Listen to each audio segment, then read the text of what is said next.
We remember this eternal truth. Freedom is not a gift from government. Freedom is a gift from God. It was Thomas Jefferson who said, "The God who gave us life gave us liberty." Our founding fathers believed that religious liberty was so fundamental that they enshrined it in the very First Amendment of our great and beloved Constitution. Yet for too long, the federal government has used the power of the state as a weapon against people of faith, bullying and even punishing Americans for following their religious beliefs. That's been happening. That is why I am signing today an executive order to defend the freedom of religion and speech in America, the freedoms that we've wanted, the freedoms that you fought for so long, and we are doing it in just a little while right over here.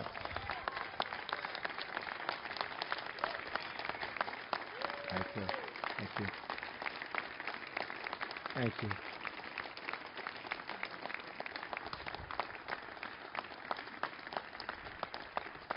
Thank you all. Thank you.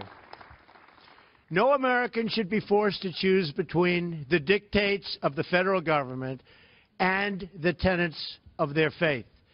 As I campaigned across the country, faith leaders explained that they were prevented from speaking their minds because of a 1954 rule known as the Johnson Amendment. I spoke about it a lot.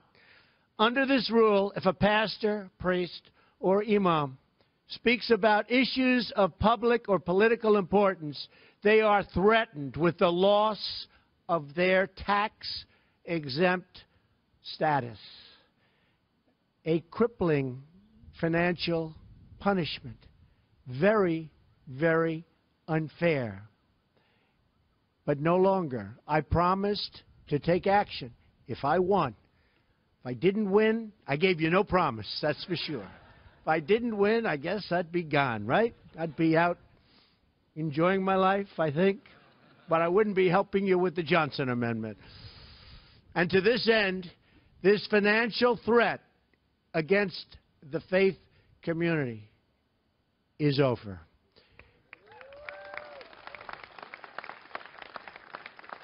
In just a few moments, I will be signing an executive order to follow through on that pledge and to prevent the Johnson Amendment from interfering with your First Amendment rights. And you're the people I want to listen to. Other people are allowed to tell me and everybody what to do. I want to hear it from you, and so do a lot of other people. So you're now in a position where you can say what you want to say. And I know you'll only say good, and you'll say what's in your heart. And that's what we want from you. You are great, great people. You are great, great people. Thank you. Thank you. This executive order directs the IRS not to unfairly target churches and religious organizations for political speech. No one should be censoring sermons or targeting pastors.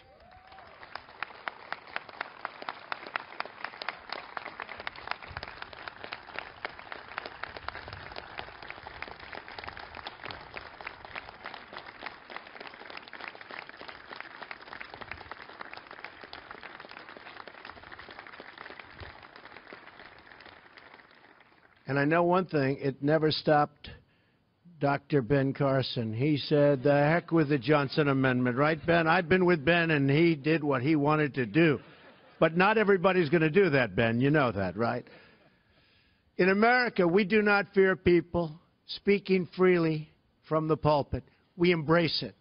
America has a rich tradition of social change beginning in our pews and our pulpits. Perhaps there is no greater example than the historic role of the African American church as the agent for social progress, spurring our nation to greater justice and equality. We must never infringe on the noble tradition of change from the church and progress from the pew.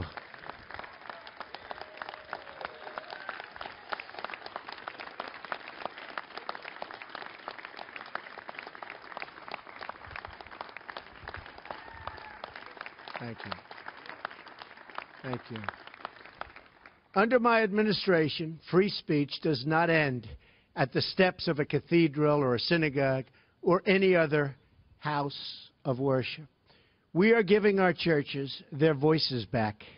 We are giving them back in the highest form. With this executive order, we also make clear that the federal government will never, ever penalize any person for their protected religious beliefs.